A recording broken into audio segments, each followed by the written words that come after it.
Ezekiel chapter 3. And he said to me, Son of man, eat what is before you. Eat this scroll. Then go and speak to the people of Israel. So I opened my mouth, and he gave me the scroll to eat. Then he said to me, Son of man, eat this scroll I am giving you and fill your stomach with it. So I ate it, and it tasted as sweet as honey in my mouth. He then said to me, Son of man, go now to the people of Israel and speak my words to them. You are not being sent to a people of obscure speech and strange language, but to the people of Israel. Not to many peoples of obscure speech and strange language, whose words you cannot understand. Surely, if I had sent you to them, they would have listened to you. But the people of Israel are not willing to listen to you because they are not willing to listen to me, for all the Israelites are hardened and obstinate. But I will make you as unyielding and hardened as they are. I will make your forehead like the hardest stone, harder than flint. Do not be afraid of them, or terrified by them, though they are a rebellious people. And he said to me, Son of man, listen carefully and take to heart all the words I speak to you. Go now to your people in exile and speak to them. Say to them, This is what the sovereign Lord says, whether they listen or fail to listen. Then the Spirit lifted me up, and I heard behind me a loud rumbling sound as the glory of the Lord rose from the place where it was standing. It was the sound of the wings of the living creatures brushing against each other, and the sound of the wheels beside them, a loud rumbling sound. The Spirit then lifted me up and took me away, and I went in bitterness and in the anger of my spirit, with the strong hand of the Lord on me. I came to the exiles who lived at Tel Aviv, near the river Kibar, and there, where they were living, I sat among them for 7 days, deeply distressed. At the end of 7 days the word of the Lord came to me, Son of man, I have made you a watchman for the people of Israel. So hear the word I speak and give them warning from me. When I say to a wicked person, You will surely die, and you do not warn them, or speak out to dissuade them from their evil ways in order to save their life, that wicked person will die for their sin, and I will hold you accountable for their blood. But if you do warn the wicked person, and they do not turn from their wickedness or from their evil ways, they will die for their sin, but you will have saved yourself. Again, when a righteous person turns from their righteousness and does evil, and I put a stumbling block before them, they will die. Since you did not warn them, they will die for their sin. The righteous things that person did will not be remembered, and I will hold you accountable for their blood. But if you do warn the righteous person not to sin, and they do not sin, they will surely live because they took warning, and you will have saved yourself. The hand of the Lord was on me there, and he said to me, Get up and go out to the plain, and there I will speak to you. So I got up and went out to the plain, and the glory of the Lord was standing there, like the glory I had seen by the river Kibar, and I fell face down. Then the Spirit came into me and raised me to my feet. He spoke to me and said, Go, shut yourself inside your house. And you, son of man, they will tie with ropes. You will be bound so that you cannot go out among the people. I will make your tongue stick to the roof of your mouth, so that you will be silent and unable to rebuke them, for they are a rebellious people. But when I speak to you, I will open your mouth, and you shall say to them, This is what the Sovereign Lord says. Whoever will listen, let them listen, and whoever will refuse, let them refuse, for they are a rebellious people.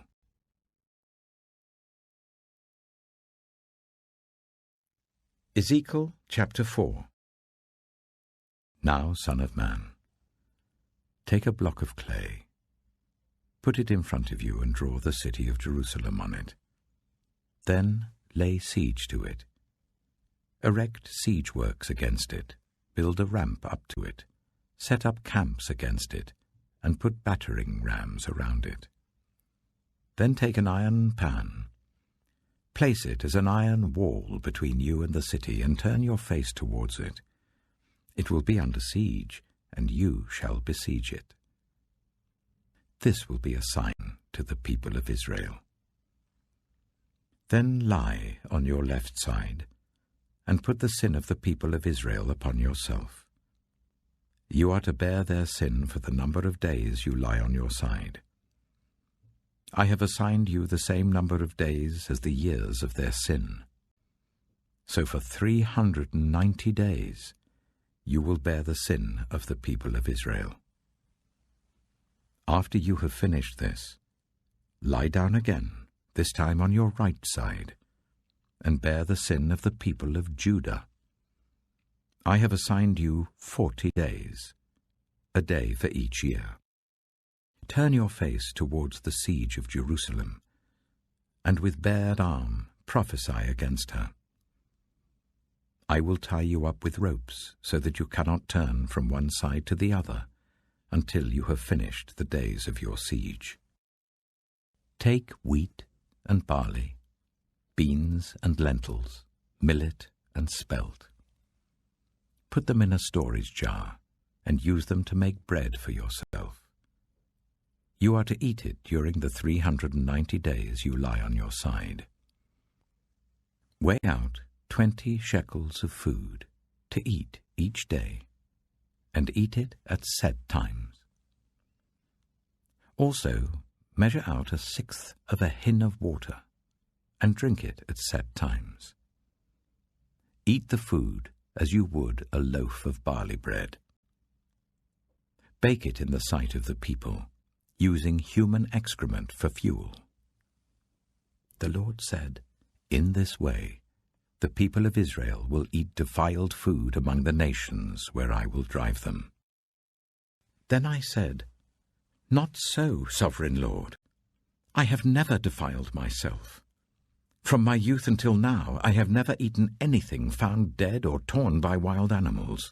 No impure meat has ever entered my mouth. Very well, he said. I will let you bake your bread over cow dung instead of human excrement. He then said to me, Son of man, I am about to cut off the food supply in Jerusalem. The people will eat rationed food in anxiety and drink rationed water in despair, for food and water will be scarce. They will be appalled at the sight of each other and will waste away because of their sin.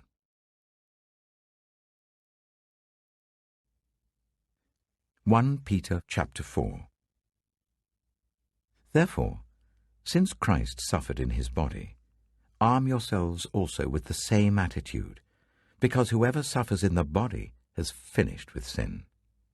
As a result, they do not live the rest of their earthly lives for evil human desires, but rather for the will of God.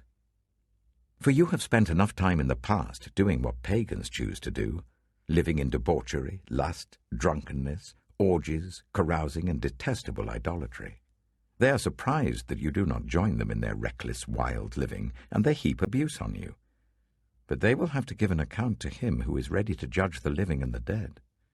For this reason, the gospel was preached even to those who are now dead, so that they might be judged according to human standards in regard to the body, but live according to God in regard to the spirit.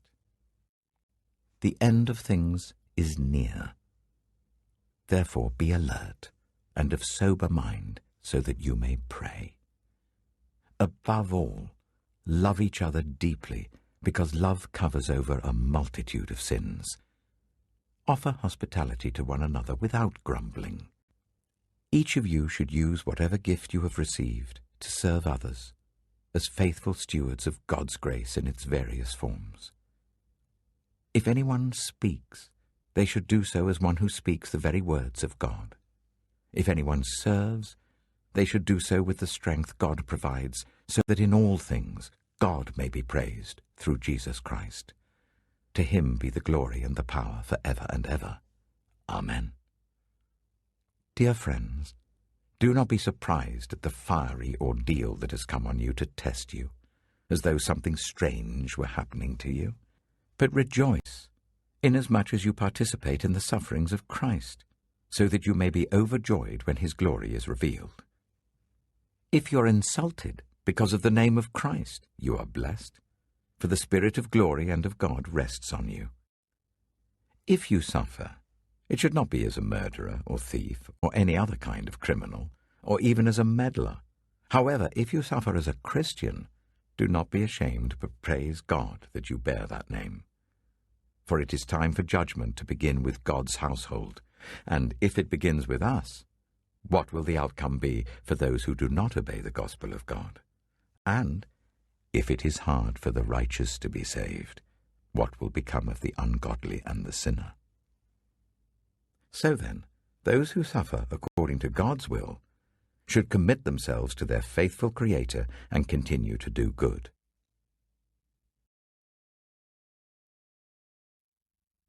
Psalm 108. My heart, O God, is steadfast. I will sing and make music with all my soul. Awake, harp and lyre, I will awaken the dawn. I will praise you, Lord, among the nations. I will sing of you among the peoples, for great is your love, higher than the heavens. Your faithfulness reaches to the skies. Be exalted, O God, above the heavens. Let your glory be over all the earth. Save us and help us with your right hand, that those you love may be delivered. God has spoken from his sanctuary. In triumph I will parcel out Shechem, and measure off the valley of Succoth.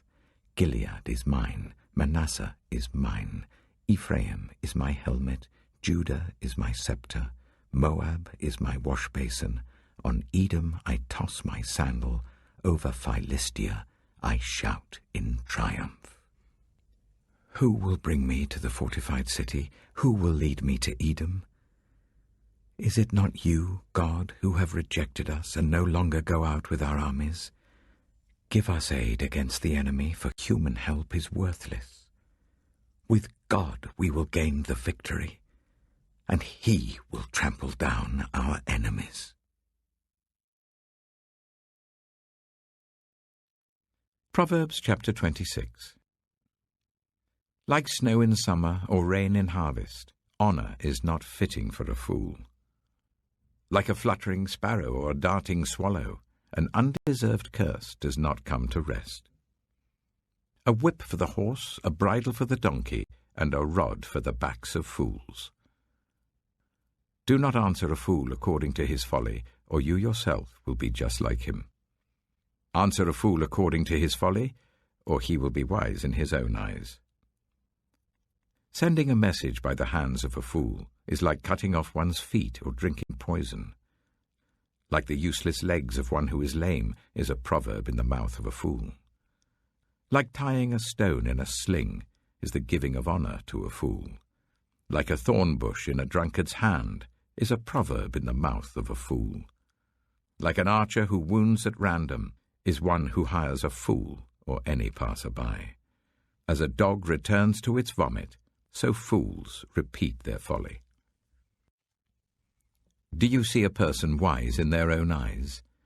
There is more hope for a fool than for them. A sluggard says, "There's a lion in the road, a fierce lion roaming the streets." As a door turns on its hinges, so a sluggard turns on his bed. A sluggard buries his hand in the dish. He is too lazy to bring it back to his mouth. A sluggard is wiser in his own eyes than 7 people who answer discreetly. Like one who grabs a stray dog by the ears is someone who rushes into a quarrel not their own. Like a maniac shooting flaming arrows of death is one who deceives their neighbor and says, "I was only joking."